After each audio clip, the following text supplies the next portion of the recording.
Hello बच्चों, मेरे class में आप सभी का हार्दिक स्वागत है। आज का यह विषय उन सभी बच्चों के लिए इम्पोर्टेंट है जो बच्चे वेस्ट बंगाल बोर्ड के अंतर्गत क्लास 12 में पढ़ रहे हैं। उनके थर्ड सेमेस्टर में उन्हें कबीरदास जी के साखी को पढ़ना होता है। तो आप समझ ही गए होंगे कि आज का यह विषय काफ़ी इम्पोर्टेंट है। आज मैं कबीरदास जी के साखी से 6 नंबर दोहा को लेकर आपके समक्ष उपस्थित हूँ।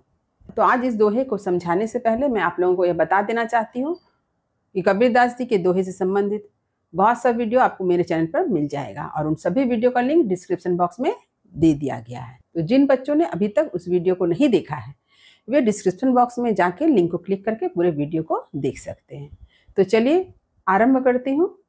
सबसे पहले मैं इस दोहा को पढ़कर सुनाती हूँ। देखिए, आंखड़ियाँ झाई पड़ी पंथ निहारी निहारी, जीभड़ियाँ छाला पड़ा राम पुकारी पुकारी।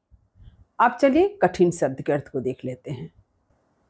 देखिए, शब्दार्थ, आंखड़ियां यानी आंख, झाई माने अंधेरा काला धब्बा, परी यानी पढ़ना, पंथ का मतलब रास्ता, निहारी निहारी यानी देखते रहना, इंतजार करना, राह तकना, जीभड़ियां का अर्थ होता है जीभ पर, छाला यानी छाले या फफोला, राम कहा गया है ईश्वर को, पुकारी पुकारी यानी पुकारते हुए। तो अब चलिए मैं इस दोहा का प्रसंग आप लोगों को समझाती हूँ। तो प्रस्तुत दोहा में कबीरदास जी ने एक साधक के विरह का वर्णन किया है कि ईश्वर के वियोग में एक साधक यानी आत्मा की क्या स्थिति होती है, किस तरह से वह ईश्वर के लिए राह तकता है और ईश्वर को पुकारता रहता है। तो ये है इस दोहा का प्रसंग। तो कबीरदास जी ने ईश्वर को परमात्मा माना है और हम सभी को आत्मा, और यह आत्मा क्या है? परमात्मा का ही एक अंश है और यह आत्मा हमेशा इस परमात्मा से मिलने के लिए व्याकुल होती है। तो आत्मा मिलने के लिए व्याकुल कैसे होती है? क्योंकि हम सभी जानते हैं कि हम सभी की एक दिन मृत्यु होती है, हम सभी को मुक्ति मिलती है इस संसार से। उस समय यह आत्मा परमात्मा में लीन हो जाती है, लेकिन जब तक यह आत्मा परमात्मा से दूर होती है तब तक एक सच्चा साधक जिसमें शुद्ध आत्मा का निवास होता है वह ईश्वर के वियोग का अनुभव करता है। वह ईश्वर से दूर रहता है तो उसे हमेशा याद करता है, मन ही मन ईश्वर को पुकारता है। उसकी आंखें ईश्वर के लिए राह तकती है क्योंकि वह चाहता है कि जितनी जल्द हो सके उसे संसार से मुक्ति मिले ताकि वह ईश्वर में लीन हो सके। तो यहाँ कवि क्या कहते हैं, देखिए, आंखड़ियां झाई पड़ी, आंखों में झाई पड़ गई है यानी आंखों में काला धब्बा पड़ गया है। यह काला धब्बा किसकी पहचान है? हम लोग जानते हैं ना, मोतियाबिंद, उसी को यहाँ झाई कहा गया है कि एक टक रास्ता देखते देखते आंखों में क्या हो गया? झाई पड़ गई है।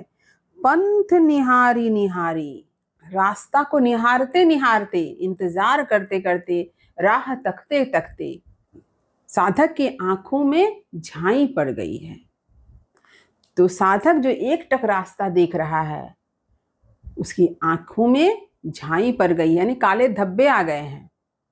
जैसे आप लोग बिना मतलब के भी मोबाइल देखते हैं, अगर किसी को जरूरत है तो मोबाइल देखे तो एक बात है। आजकल पता नहीं क्या फैशन है, जितने लोग उतने स्मार्टफोन, और अधिकांशतः प्राय सभी लोग क्या करते हैं, राह चलते हुए कहीं भी बैठे हुए हों, ट्रेन में, बस में, किसी पार्क में या अपने घर में भी, तो क्या करते हैं, फोन लेकर के सिर्फ तरह तरह के वीडियो को देखते रहते हैं। उसमें से कोई वीडियो उसके काम का नहीं है, लेकिन वे देखते हैं, शॉर्ट्स देखते हैं, एक एक मिनट का शॉर्ट्स, और देख देख कर समय व्यतीत करते हैं। तो आप सोचिए उसकी आंखों की क्या दशा होगी। आजकल तो छोटे छोटे बच्चे मोबाइल फोन के बिना खाना ही नहीं खाते हैं, उनकी आंखों की हालत सोचिए क्या होगी। तो यहाँ पर तो साधक की आंखों में झाई कैसे पड़ गई? राह तकते तकते, परंतु आज के लोग जो हैं, जो रात दिन मोबाइल देख रहे हैं, उनकी आंखों में कब कैसे झाई पड़ जाएगी, आप खुद ही सोच के देखिए कि उनकी आंखों का क्या हाल होगा। तो चलिए दोहा में कबीरदास जी ने क्या कहा है यह देखते हैं कि साधक की जो आंखें हैं वह ईश्वर के लिए राह तकते तकते क्या हो गई है, झाई से भर चुकी है। उनकी आंखों में झाई पड़ गया है, काला धब्बा आ गया है। जीभड़ियां छाला परा राम पुकारी पुकारी, और उनके जीभड़ियां यानी जीभों में फफोले पड़ गए हैं, छाले पड़ गए हैं। क्यों पड़ गए हैं? राम पुकारी पुकारी, राम यानी ईश्वर, ईश्वर को का नाम लेते लेते, ईश्वर को पुकारते पुकारते उसके जीभ में फफोले पड़ गए हैं। जैसे कि कभी आपने देखा होगा कि जब आपको बहुत कुछ बोलना होता है तो ऐसी स्थिति में क्या होता है, आपका मुंह सूख जाता है, आपको लगता है थोड़ा सा पानी पी लें। परंतु यदि आपको पानी ना मिले और आपको बोलना ही है तो ऐसी स्थिति में लगेगा कि आपका जीभ उलट नहीं रहा है, आपके जीभ में छाला पड़ना शुरू हो गया है। तो यहाँ पर साधक की जो स्थिति यही है कि एक साधक जो है ईश्वर का नाम स्मरण इतना कर रहा है, अपने मुख से बार बार ईश्वर का नाम लेते लेते उसके जीभ पर फफोले पड़ गए हैं। तो यह है एक साधक की स्थिति कि जो शुद्ध आत्मा साधक, यानी जिसकी आत्मा शुद्ध होती है, जो सच्चे साधक होते हैं, वे परमात्मा यानी ईश्वर से जब दूर होते हैं तो क्या करते हैं, वे ईश्वर के लिए राह तकते हैं। उनकी आंखें खुली रहती है, वे अपनी आंखें बंद नहीं करते हैं, वे सदैव आंखें खोलकर ईश्वर का इंतजार करते हैं कि कब वह दिन आएगा जब ईश्वर के उनके समकक्ष होंगे और वह ईश्वर में लीन हो जाएगा। उनके मुख से हमेशा ईश्वर का नाम निकलता रहता है, वे ईश्वर का नाम लेते रहते हैं, जिससे उसके जीभ पर फफोले पड़ जाते हैं। तो एक सच्चे साधक की यही स्थिति होती है, एक विरही साधक की ऐसी ही स्थिति होती है। इसी का वर्णन इस दोहा में कबीरदास जी ने किया है। अब इसके विशेष की बारी। तो हमेशा की तरह स्क्रीन पर आप देख सकते हैं कि मैंने इसका विशेष एक एक करके लिख दिया है। आप इसे समझते हुए अपने कॉपी में लिख लें। किसी भी दोहा की व्याख्या जब आप करेंगे तो प्रसंग जरूर लिखेंगे और इसके साथ ही साथ विशेष को भी जरूर लिखेंगे, ताकि आपको परीक्षा में अधिक से अधिक अंक प्राप्त हो सके। तो उम्मीद करती हूँ कि इस दोहा का अर्थ आपने अच्छी तरह से समझ लिया होगा। सबे रसायन मैं किया, हरिरस सम नहीं कोई, रंचक घट मैं संचरी, तो सब तन कंचन होई। तो अब चलिए कठिन शब्द के अर्थ को देख लेते हैं। देखिए शब्दार्थ, पहला शब्द है सबे, सबे यानी सभी प्रकार। रसायन, रसायन का अर्थ है उपाय, ईश्वर भक्ति में डूबने का आनंद। यहां मैं कौन है, साधक, साधक कौन है, कबीरदास जी। हरि का अर्थ है ईश्वर, रस यानी आनंद प्रेम, सम मने जैसा समान, रंचक यानी थोड़ा, घट का अर्थ है शरीर और यहाँ मैं का अर्थ है भीतर, संचरी यानी प्रवेश, घूमना, संचरित होना, तो मने फिर, तन यानी शरीर, कंचन यानी सोना, होई मने होना। ये है कठिन शब्द के अर्थ, इसे आप खूब अच्छी तरह से याद कर लें। तो अब चलिए मैं दोहा का प्रसंग समझाती हूँ। तो प्रस्तुत दोहा का प्रसंग यह है कि यदि आपके हृदय में ईश्वर के प्रति अगर थोड़ा सा भी प्रेम उत्पन्न हो जाए तो आपके हृदय के साथ साथ आपका पूरा शरीर ही कंचन हो जाएगा, यानी सोना सा हो जाएगा। तो सोना हो जाएगा मतलब आपके हृदय में, आपके अंदर जितने भी विकार हैं, जितनी भी बुराइयां हैं, वे सभी बुराइयां दूर हो जाएगी और आप स्वर्ण के समान हो जाएंगे, सोने के समान कीमती बन जाएंगे। तो अब चलिए मैं पंक्ति की व्याख्या करती हूँ। सबे रसायन मैं किया, मैं यानी कबीरदास जी साधक, साधक ने सभी रसायन, सभी प्रकार का उपाय किया यानी कर लिया है। यानी संसार में आनंद रहने के लिए, आनंद मग्न होने के लिए, खुश रहने के लिए साधक ने हर तरह का उपाय किया, लेकिन उसने पाया क्या, हरिरस सम नहीं कोई। हरिरस यानी ईश्वर के प्रेम के समान, ईश्वर के प्रेम में जो आनंद है उसके जैसा तो कोई इस संसार में सुख है ही नहीं। यानी हरि प्रेम यानी ईश्वर से प्रेम में जो आनंद है उसके जैसा इस संसार में कुछ भी नहीं है। इस बात को साधक ने अनुभव किया है जब उसने विभिन्न उपायों को करके देखा, विभिन्न उपायों से सुख पाने की कोशिश की, परंतु उन्हें सुख प्राप्त नहीं हुआ। तो उन्हें सुख कब प्राप्त हुआ? जब उसने हरि भक्ति की, ईश्वर में अपना जी लगाया, तब उसे जो सुख प्राप्त होता है, जो आनंद मिलता है, उसके समान संसार में दूसरा कुछ भी नहीं है। इस बात का अनुभव कौन कर रहे हैं? साधक कर रहे हैं, यानी कबीरदास जी करते हैं। रंचक घट में संचरी, घट यानी शरीर, शरीर को घट कहा जाता है, ये एक प्रतीक है शरीर का। रंचक यानी थोड़ा सा भी। यदि यह प्रेम भाव, ईश्वर के प्रति जो प्रेम भाव है वह रंच मात्र भी, रंचक यानी थोड़ा सा भी अगर घट यानी शरीर में संचरे यानी प्रवेश करे, यदि संचारित हो जाए तो क्या होगा? तो सब तन कंचन होई, तो फिर मने, तो मने फिर सब यानी सब कुछ क्या हो जाएगा? कंचन यानी सोना के जैसा हो जाएगा। ये पूरा शरीर जो है, तन यानी शरीर, ये पूरा शरीर जो है कंचन के समान हो जाएगा। यानी ईश्वर के प्रति प्रेम की भावना यदि आपके हृदय में जरा सा भी उत्पन्न हो जाए तो आपके हृदय से सारा विकार दूर हो जाएगा, आपके मन का सारा मैल दूर हो जाएगा, आपके हृदय की जो विषय वासना है वह समाप्त हो जाएगी। ऐसे में आपका शरीर क्या हो जाएगा? कंचन यानी सोना के समान पवित्र हो जाएगा। आपका शरीर जो है कंचन जैसा निर्मल हो जाएगा। तात्पर्य यह है कि जब आपके हृदय से विषय वासना, दुर्गुण, बुराइयां, ये सारे विकार दूर हो जाएंगे तो आपका शरीर जो है स्वर्ण के समान शुद्ध हो जाएगा, निर्मल हो जाएगा। इस बात को यहाँ पर कबीरदास जी ने कहा है।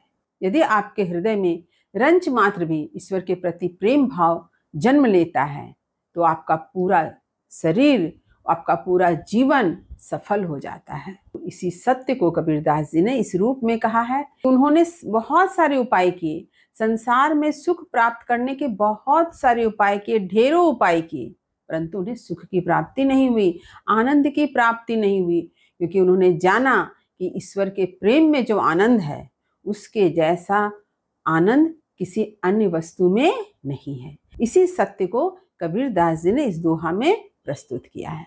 तो अब इसके विशेष की बारी। हमेशा की तरह आपको स्क्रीन में सारा विशेष एक एक करके मिल जाएगा। इसे आप याद करें और अपनी कॉपी में जरूर लिख लें। परीक्षा में किसी भी पंक्ति की जब व्याख्या पूछी जाती है तो प्रसंग और विशेष लिखना बहुत जरूरी है।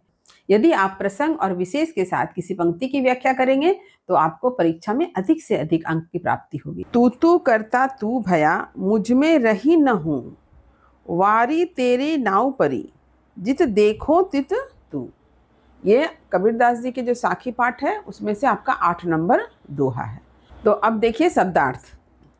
तू यानी ईश्वर। तो ईश्वर कैसे है? निर्गुण ब्रह्म है, यानी निर्गुण निराकार ब्रह्म को ही यहाँ ईश्वर कहा गया है।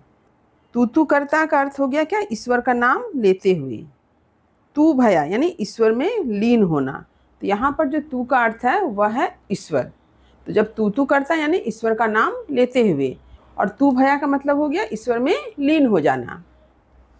मुझ में मतलब साधक के हृदय में, रहीना मन नहीं रहता है। क्या नहीं रहता? हूँ यानी अहंकार, वारी यानी न्योछावर होना, तेरे नाव पर यानी आपके नाम पर, जित देखो मैंने जिधर देखूं, तित तू यानी उधर ईश्वर हैं, यानी जिधर देखते हैं उधर क्या दिखाई देता है? ईश्वर दिखाई देते हैं।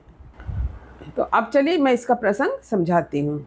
इस दोहा का प्रसंग यह है कि इस दोहे में कबीरदास जी ने निर्गुण निराकार ब्रह्म के प्रति एक भक्त के हृदय में जो प्रेम है उसको दर्शाया है। ईश्वर के प्रति जो भक्त का समर्पण होता है उसे यहाँ पर कबीरदास जी ने बड़े ही सुंदर ढंग से प्रस्तुत किया है। तो एक भक्त क्या करता है? एक भक्त जब ईश्वर का नाम लेता है तो नाम लेते लेते उसमें इस तरह से डूब जाता है, इस तरह से तल्लीन हो जाता है कि उसका अपना अस्तित्व ही समाप्त हो जाता है। वह ईश्वर में डूबकर अपने आप को भूल बैठता है, अपने अस्तित्व को खो देता है। क्यों खो देता है? क्योंकि उसका अस्तित्व ईश्वर में ही लीन हो जाता है, वह ईश्वरमय हो जाता है, ईश्वर में लीन हो जाता है। तो यह है इस दोहा का प्रसंग।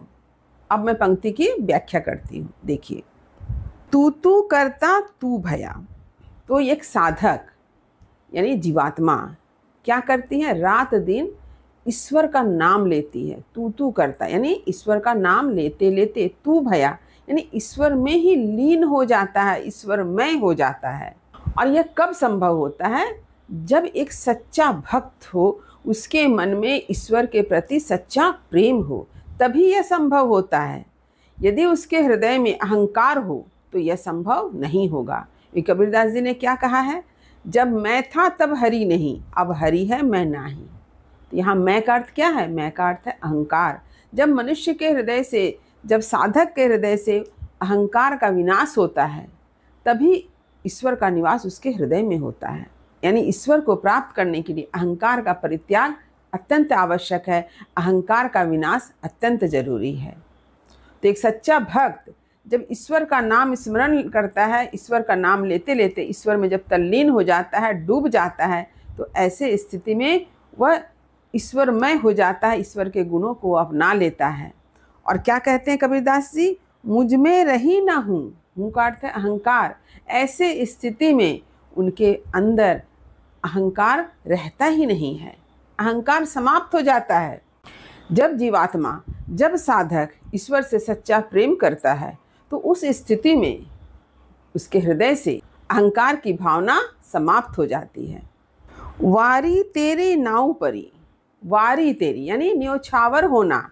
जीवात्मा न्योछावर होती है, समर्पित होती है किस पर? तेरे नाव परी यानी ईश्वर के नाम पर। यानी ईश्वर का नाम जप जो होता है वह बड़ा ही मुख्य होता है। ईश्वर का नाम लेते लेते ही मनुष्य क्या है? भवसागर को भी पार करता है। तो यहाँ पर कबीरदास जी ने नाम जप की महिमा को बतलाया है कि जीवात्मा जब ईश्वर का नाम लेती है, तभी उसके हृदय से अहंकार का भी विनाश होता है। ऐसे स्थिति में जीवात्मा क्या करती है? ईश्वर के नाम पर अपने आप को समर्पित करती है, न्योछावर करती है। जित देखो तित तू। और ऐसी स्थिति में क्या होता है? उसकी दृष्टि जहाँ तक जाती है, वहाँ तक उसे ईश्वर ही दिखाई देते हैं। हम सभी जानते हैं ईश्वर सर्वव्यापी है, ईश्वर हर जगह है। प्रकृति के कण कण में, सृष्टि के कण कण में ईश्वर का निवास है। हम सभी जानते हैं कि आत्मा परमात्मा का अंश है, जहाँ आत्मा है वही परमात्मा है। यानी जहाँ हम आत्मा को देख रहे हैं वही ईश्वर का निवास है। यहाँ पर कबीरदास जी ने इसी सत्य को बतलाया है। जित देखो तित तू, यानी जिधर देखो वही आपको ईश्वर ही दिखाई देगा। किस स्थिति में? जब आपके हृदय से अहंकार समाप्त हो जाएगा, जब आप ईश्वर के प्रति सच्चा प्रेम रखेंगे, उस स्थिति में आपके हृदय में किसका निवास होगा? ईश्वर का निवास होगा, परमात्मा का निवास होगा। और ऐसे स्थिति में आप हर जगह ईश्वर को अनुभव कर सकेंगे, ईश्वर को देख पाएंगे। हमने कभी ईश्वर को देखा नहीं है, लेकिन ईश्वर का आभास मिलता है। जब सूर्य उदय होता है, हवा चलती है, वर्षा होती है, तो हम ईश्वर के अस्तित्व का अनुभव करते हैं। प्रकृति के कण-कण में हम ईश्वर को महसूस करते हैं। फूलों का खिलना, फूलों की जो सुगंध है, वह हमें एहसास दिलाती है ईश्वरीय सत्ता का। तो ईश्वरीय गुण कहिए या ईश्वरीय सत्ता कहिए, यह प्रकृति के कण-कण में ही विराजमान है। बस इसे अनुभव करने की आवश्यकता है। और कब आप अनुभव कर सकेंगे? जब आपके हृदय से अहंकार का विनाश होगा और आप सच्चे हृदय से ईश्वर का नाम स्मरण करेंगे, तब ऐसी स्थिति में ही आप ईश्वर को अनुभव कर सकेंगे। तो इसी सत्य को यहाँ पर कबीरदास जी ने इस दोहे में बतलाया है। अब इसके विशेष की बारी। आप स्क्रीन पर देख सकते हैं कि एक एक पॉइंट जो है लिखा हुआ है। सारे पॉइंट काफ़ी इंपॉर्टेंट है, इसे आप ज़रूर अपने कॉपी में लिख लें, क्योंकि जब भी आप किसी दोहे की व्याख्या करेंगे तो प्रसंग के साथ साथ विशेष को भी लिखना अत्यंत जरूरी है, तभी आपको अच्छे से अच्छे अंक प्राप्त होंगे। आप सभी जानते हैं कबीरदास जी भक्ति काल के निर्गुण काव्य धारा के एक संत कवि हैं, और उन्होंने निर्गुण निराकार ब्रह्म की उपासना की है। उन्होंने ईश्वर को सर्वव्यापी कहा है। प्रकृति के कण कण में ईश्वर का निवास है, यह उन्होंने माना है। उनके ईश्वर निर्गुण निराकार है। ईश्वर हमारे हृदय में ही स्थित है।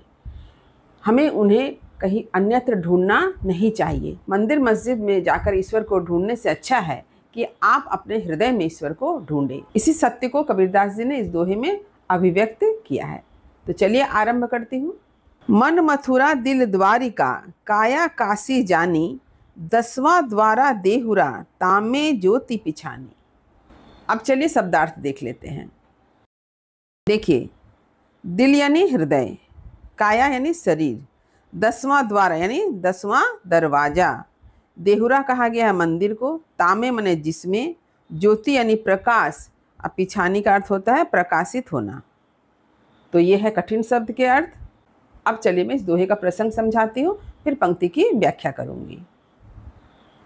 तो प्रस्तुत दोहा का प्रसंग यह है कि कबीरदास जी ने यह स्वीकार किया है कि ईश्वर सर्वव्यापी है। ईश्वर का निवास हम सभी के हृदय में है। मंदिर, मस्जिद, चर्च, गुरुद्वारा में जाकर ईश्वर को ढूंढने की आवश्यकता नहीं है, क्योंकि ईश्वर तो सर्वव्यापी है। सृष्टि के कण कण में ईश्वर का निवास है। परमात्मा की खोज हमें बाहर नहीं करनी है, परमात्मा की खोज हमें अपने भीतर करनी है, अपने आत्मा में करनी है, क्योंकि परमात्मा का वास प्रत्येक व्यक्ति के भीतर उसके आत्मा में होता है।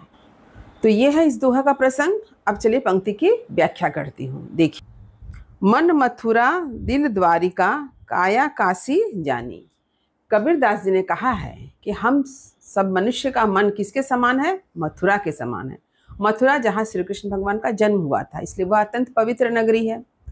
दिल यानी हृदय द्वारिका के समान है। तो द्वारिका का क्या महत्व है? श्री कृष्ण भगवान ने वहाँ राज्यकारी किया था, तो वह भी पवित्र है। काया काशी जानी, काया यानी शरीर, शरीर किसके समान है? काशी के समान है। काशी की भी महिमा है, क्योंकि काशी को मोक्ष की नगरी माना जाता है, शिव की नगरी माना जाता है। कहा जाता है कि काशी में जब किसी की मृत्यु होती है तो उसे मोक्ष की प्राप्ति होती है। तो कबीरदास जी कहना चाहते हैं कि हमारा शरीर, हमारा मन, हमारा हृदय जो है अत्यंत पवित्र है। हमारे शरीर में ही तो ईश्वर का निवास है, लेकिन हम लोग क्या करते हैं? ईश्वर को बाहर ढूंढते हैं, विभिन्न तीर्थ स्थानों में जाकर ईश्वर की खोज करते हैं, लेकिन ईश्वर हमारे हृदय में है। यहाँ मुझे कबीरदास जी का एक दोहा याद आ रहा है कि कस्तूरी कुंडली बसे, मृग ढूंढे बन माही, ऐसे घटी घटी राम है, दुनिया देखे नाही। यहाँ पर भी कबीरदास जी ने क्या कहा है? एक मृग का उदाहरण दिया। कौन सा मृग? कस्तूरी मृग। कस्तूरी मृग की क्या खासियत है कि कस्तूरी मृग के नाभि में कस्तूरी नामक एक द्रव्य पाया जाता है जो अत्यंत सुगंधित होता है, लेकिन मृग को इसकी खबर ही नहीं होती है। वह मृग यानी हरिण क्या करता है? उसे घास में ढूंढता फिरता है। वो सोचता है कहाँ से सुगंध आ रही है, लेकिन सुगंध उसके नाभि से आ रही है, लेकिन इसका ज्ञान उसे नहीं है। इसी तरह से ईश्वर जो है प्रत्येक घट-घट में निवास करते हैं। घट-घट यानी कण-कण में, प्रत्येक व्यक्ति की आत्मा में निवास करते हैं, उनके शरीर में निवास करते हैं, लेकिन दुनिया क्या करती है? इसे देख ही नहीं पाती है। दुनिया इसे बाहर ढूंढती है, अपने भीतर ढूंढती नहीं है। इसी सत्य को यहाँ पर कबीरदास जी ने बतलाया है कि मन मथुरा दिल द्वारिका, काया काशी जानी। हमें अपने शरीर को ही पवित्र मानना चाहिए। क्यों पवित्र मानना चाहिए? क्योंकि हमारे शरीर में ही तो ईश्वर का निवास है। 10वां द्वारा देहुरा, तामे ज्योति पिछानी। यहाँ पर कबीरदास जी ने योग साधना की बात कही है और बताना चाहते हैं कि हमारे शरीर का 10वां दरवाजा क्या है? ब्रह्म रंध्र है। 10वां द्वार यानी 10वां दरवाजा क्या है? मंदिर के समान है। हमारे शरीर में ही एक 10वां दरवाजा है, द्वार है, जिसे ब्रह्म रंध्र कहा गया है। यह मंदिर के समान है, जहाँ पर हमें दिव्य ज्ञान की प्राप्ति होती है। तामे ज्योति पिछानी, जहाँ पर दिव्य ज्ञान की ज्योति प्रकाशित होती रहती है। जब हम ध्यान, समाधि, योग के द्वारा परमात्मा से मिलते हैं, तभी जाकर ब्रह्मरंध्र से क्या होता है? ज्ञान की प्राप्ति होती है। तामे ज्योति पिछानी, उसमें किसकी ज्योति प्रकाशित होती है? परमात्मा की ज्योति प्रकाशित होती है। दिव्य ज्ञान से भरे हुए परमात्मा की ज्योति हमें वहाँ दिखाई देती है। यहाँ पर जो है योग साधना की बात कही गई है। हमारे शरीर में 9 रंध्र है जो ज्ञात है, और 10वां रंध्र क्या है? ब्रह्म रंध्र। कहा जाता है साधना के द्वारा साधक अपनी कुंडलनी को जागृत करता है और विभिन्न चक्रों से होकर के वो कहाँ पहुँचता है? सहस्त्रार में पहुँचता है, जहाँ पर सहस्त्रों दल के कमल खिलते हैं, वहीं होता है ब्रह्म ज्ञान। और ये जो 10वां द्वार है ये है अज्ञात। यह सिर पर स्थित एक क्या है? सूक्ष्म द्वार है, जिससे आत्मा परमात्मा से जुड़ती है, और यह ध्यान योग साधना से हम यहाँ तक पहुँच सकते हैं। तो इसी 10वें द्वार को, ब्रह्मरंध्र को क्या माना गया है? मंदिर माना गया है, पवित्र माना गया है, क्योंकि इसी 10वें द्वार में हमें परम ज्योति परमात्मा की पहचान होती है, हम उनके करीब पहुंचते हैं। इसका तात्पर्य यह है कि 10वें दरवाजे पर ही दिव्य ज्ञान से युक्त जो है ज्योति विराजमान है, जिसके माध्यम से हम परम ब्रह्म यानी परमात्मा के दर्शन करते हैं, उन्हें अनुभव करते हैं। तो कबीरदास जी का कहना है कि हमें इसी ज्योति को, इसी प्रकाश को पहचानना है, इसी ज्योति को प्राप्त करना है, तभी हमारा कल्याण होगा, हमारा मंगल होगा। तो इस प्रकार यहाँ पर कबीरदास जी ने मूर्ति पूजा का विरोध किया है और बतलाया है कि ईश्वर को बाहर कहीं ढूंढने की आवश्यकता नहीं है, वे आपके शरीर में, आपके हृदय में ही विराजमान है। आपको उसे महसूस करना है, उसे अनुभव करना है। आप कैसे अनुभव करेंगे? सहज साधना के द्वारा, सहज समाधि के द्वारा। कबीरदास जी का कहना है कि हमारे मन, हमारे हृदय, हमारे शरीर से बढ़कर कोई तीर्थ स्थान इस संसार में नहीं है। अतः ईश्वर का निवास तो हमारे शरीर में ही है, इसलिए इस सबसे बड़ा तीर्थ है। हमें ईश्वर को बाहर कहीं ढूंढने की कोई आवश्यकता नहीं है, हम ईश्वर को अपने हृदय में ही अनुभव कर सकते हैं। इसके लिए आपको क्या करना होगा? संयम रखना है, अहंकार का परित्याग करना है, सहज साधना के द्वारा, सहज समाधि के द्वारा ईश्वर को अपने हृदय में अनुभव करना है, ईश्वर को प्राप्त करना है। हम सहज साधना के द्वारा, योग साधना, सहज समाधि के द्वारा ईश्वर को अपने हृदय में अनुभव कर सकते हैं, ईश्वर के दर्शन कर सकते हैं। तो उम्मीद करती हूँ कि इस दोहे का अर्थ आपने अच्छी तरह से समझ लिया होगा। अब इसके विशेष की बारी। हमेशा की तरह स्क्रीन पर आपको विशेष लिखा हुआ मिल जाएगा, इसे आप एक एक करके अपने कॉपी में जरूर लिख लें, क्योंकि विशेष अत्यंत जरूरी है। यदि आप किसी दोहा की व्याख्या करते हैं तो प्रसंग के साथ साथ विशेष भी जरूर लिखें। आप लोगों की सुविधा के लिए मैंने क्लास 12 के 3rd सेमेस्टर के नाम से एक प्लेलिस्ट भी तैयार किया है, जहां पर 3rd सेमेस्टर के अंतर्गत जितने भी पाठ हैं उनसे संबंधित वीडियो को मैं अपलोड करूंगी। वहां पर आपको 3rd सेमेस्टर से संबंधित सभी वीडियो मिल जाएंगे, तो प्लेलिस्ट चेक करना ना भूलें। हेरत हेरत हे सखी रहा कबीर हिराई, बूंद समानी समुद्र में सोकत हेरी जाई। तो अब चलिए कठिन शब्द के अर्थ को देख लेते हैं, इसे आप स्क्रीन में देखें। देखिए पहला शब्द क्या है? हेरत हेरत। हेरत हेरत का अर्थ होता है ढूंढते ढूंढते, यानी हेरना यानी ढूंढना। हिराई, हिराई का अर्थ क्या है? खो जाना। आप लोगों ने देसी भाषा की बोलचाल में इस शब्द का प्रयोग देखा होगा।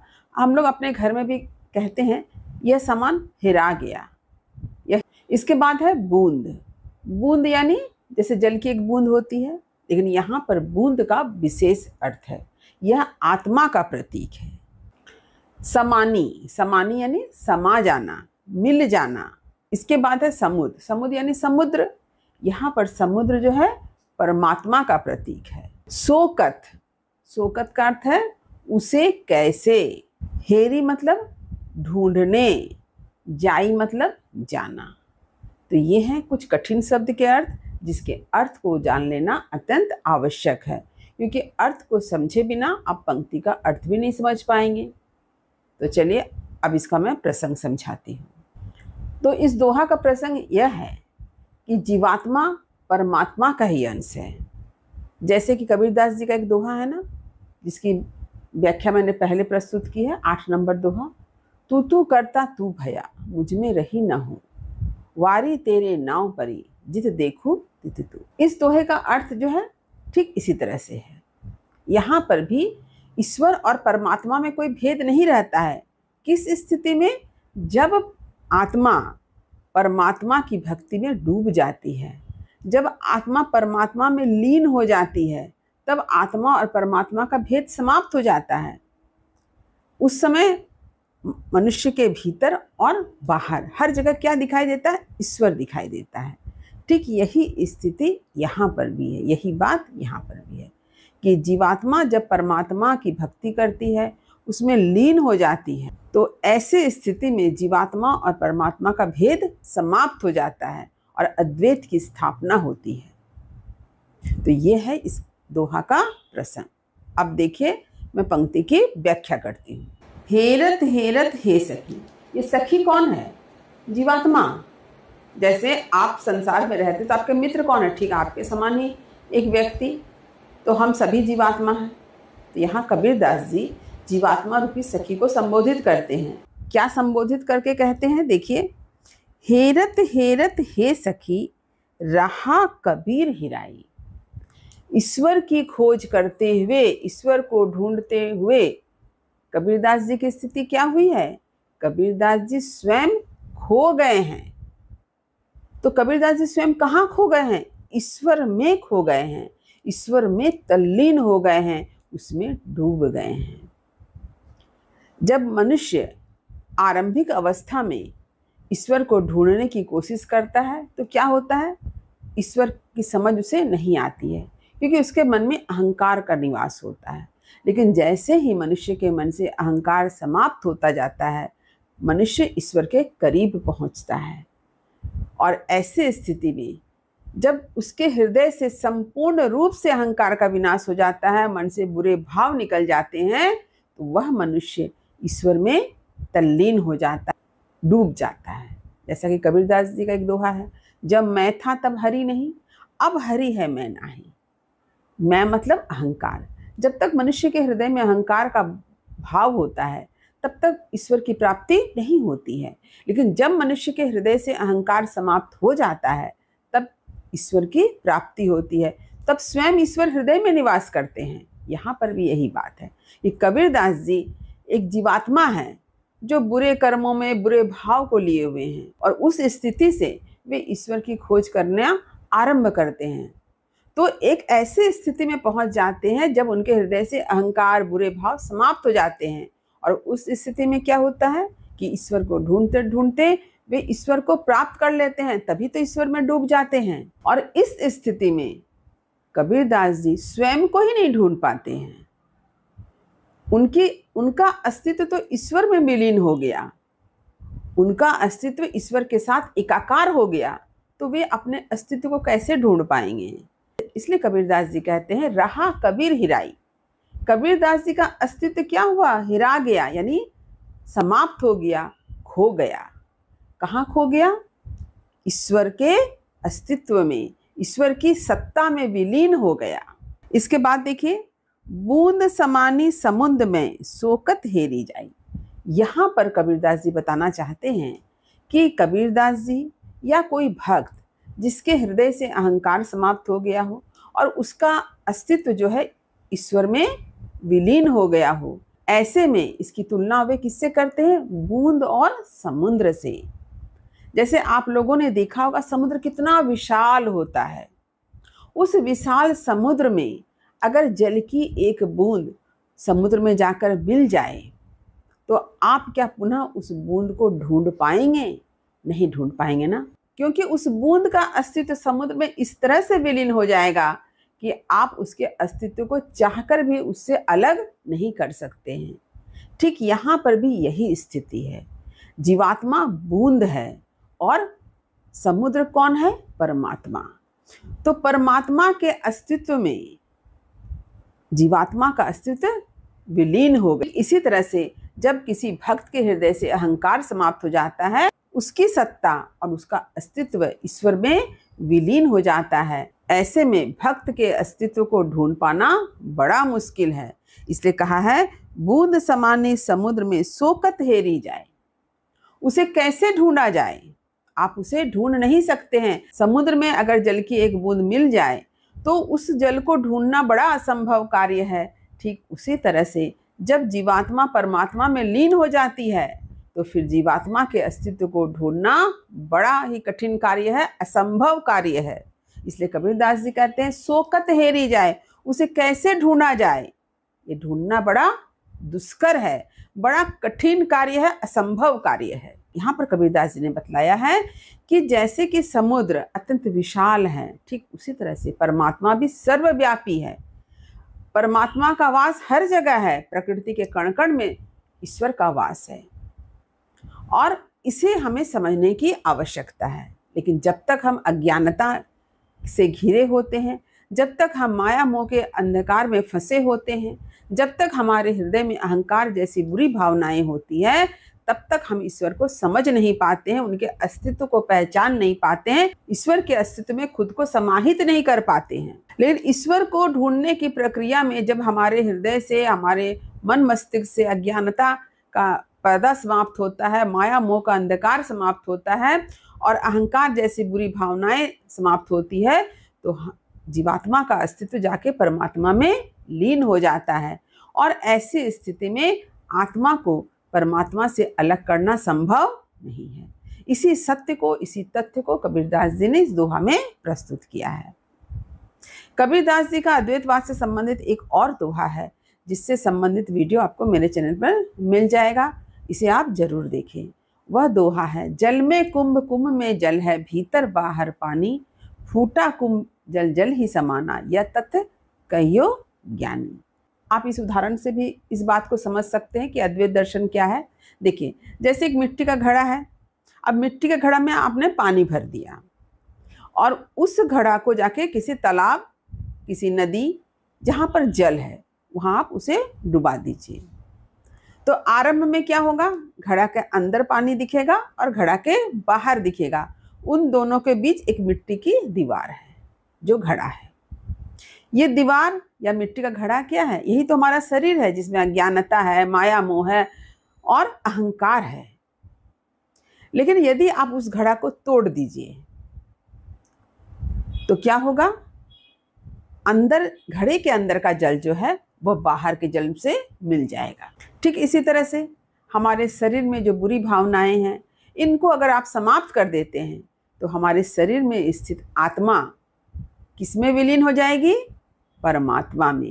यानी हमारे शरीर के अंदर आत्मा का निवास है और हम इस शरीर के बाहर ही किसका निवास है, परमात्मा का। और यह आत्मा किससे मिलना चाहती है, परमात्मा से। तो जब तक नहीं मिलती है तब तक द्वैत है, लेकिन जब मिल जाती है तो ये क्या हो जाता है, अद्वैत हो जाता है। यानी दोनों मिलकर एकाकार हो जाते हैं, जीवात्मा और परमात्मा मिलकर एक हो जाते हैं। तो अब चलिए इसके विशेष की बारी। हमेशा की तरह आपको स्क्रीन पर एक एक करके सारा विशेष जो है लिखा हुआ मिल जाएगा, इसे आप अपने कॉपी में जरूर लिख लें।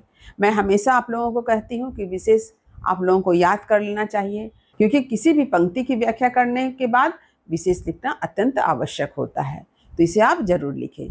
और मैं विशेष इसलिए भी आप लोगों को लिखा देती हूँ क्योंकि यह वीडियो सिर्फ क्लास 12 के बच्चे देख रहे हैं ऐसी बात नहीं है। जिसके सिलेबस में भी, चाहे वो कॉलेज के स्टूडेंट हो, चाहे यूनिवर्सिटी के स्टूडेंट हो, उनके सिलेबस में अगर यह दोहा है तो उनके लिए तो यह बहुत ज़रूरी है। क्योंकि जब बच्चे ग्रेजुएशन में पढ़ते हैं, एमए में पढ़ते हैं, तो वे जब किसी दोहा की व्याख्या करते हैं तो उन्हें विशेष तो खास करके लिखना होता है। मुझे भी विशेष के बारे में जानकारी कहाँ मिली, कॉलेज में मिली। जब मैं स्कूल में पढ़ती थी तब तक इसका मुझे इतना ज्ञान नहीं था। कॉलेज की पढ़ाई करते वक्त, यूनिवर्सिटी की पढ़ाई करते वक्त मेरे जो प्रोफेसर थे, उन लोगों ने जब किसी पंक्ति की व्याख्या को प्रस्तुत करने के बाद जब विशेष को समझाया और यह बतलाया कि विशेष लिखना अत्यंत जरूरी है, तब यह बात मेरे दिमाग में हमेशा के लिए घर कर गई। आप लोगों ने देखा ही होगा कि मैं हमेशा यह कोशिश करती हूँ कि किसी भी पंक्ति दोहा की व्याख्या के बाद विशेष अवश्य लिखवा दूँ। जाके मुँह माथा नहीं, नाहि रूप कुरूप, पुहुप बास तय पात्रा, ऐसा तत्व अनु। अब चलिए कठिन शब्द के अर्थ की ओर देखिए। जाके, याके माने जिसके, मुँह, मुँह मतलब आप जानते हैं चेहरा, मुख, माथा, माथा का अर्थ है सिर, मस्तक, नाही मतलब नहीं, रूप यानी रूपवान, कुरूप यानी जो देखने में बदसूरत हो उसे कहा गया है कुरूप, पुहुप, पुहुप का अर्थ होता है पुष्प, फूल। बास मतलब सुगंध। तय मने इससे। पात्रा मतलब महीन। ऐसा तत्व, तत्व मतलब जो तथ्य। और अनूप का अर्थ है अनोखा, अद्वितीय, अति सुंदर। प्रस्तुत दोहा का प्रसंग यह है कि कबीरदास जी निर्गुण साधक हैं। उनके लिए ईश्वर का स्वरूप कैसा है? निर्गुण निराकार। उन्होंने निर्गुण निराकार ईश्वर की आराधना पर बल दिया है। वे कहते हैं कि ईश्वर का कोई रूप ही नहीं होता है, क्योंकि ईश्वर तो सर्वव्यापी है, घट घट में निवास करते हैं। प्रकृति के कण कण में ईश्वर का वास है। से उन्होंने मूर्ति पूजा का विरोध करके निर्गुण निराकार ईश्वर के स्वरूप की स्थापना की है। अब चलिए मैं पंक्ति का अर्थ बताती हूँ। देखिए, जाके मुंह माथा नहीं, ना ही रूप कुरूप।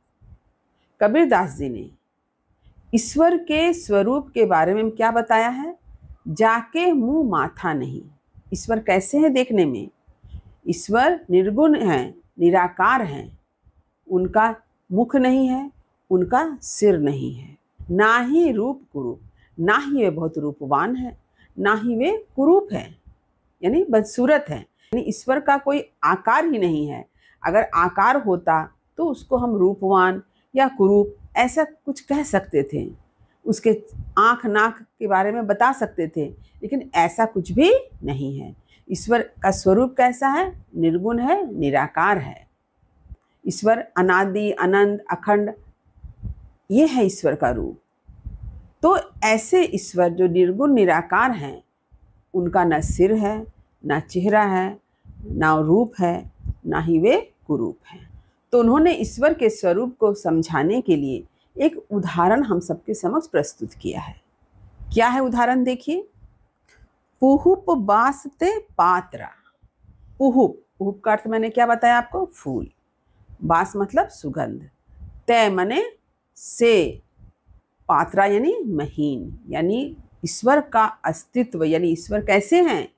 फूलों में बसे हुए सुगंध या महक की भांति महीन है, अत्यंत सूक्ष्म है, जिसे हम देख नहीं सकते हैं। जैसे कि फूलों की सुगंध को आप देख नहीं सकते हैं, उसे छू नहीं सकते हैं, लेकिन आप फूलों की सुगंध को महसूस कर सकते हैं। ठीक इसी तरह से ईश्वर का भी अस्तित्व है। ईश्वर को आप देख नहीं सकते हैं, ईश्वर को आप छू भी नहीं सकते हैं, लेकिन ईश्वर की सत्ता का आभास, ईश्वर की सत्ता को आप अपने हृदय से महसूस कर सकते हैं। ऐसा तत्व अनूप। तो ईश्वर की सत्ता ऐसे ही अद्वितीय है, अनोखी है। एक उदाहरण से भी आप इस बात को समझ सकते हैं कि देखिए, हम लोग कहते हैं ईश्वर है, लेकिन ईश्वर हमें दिखते नहीं हैं।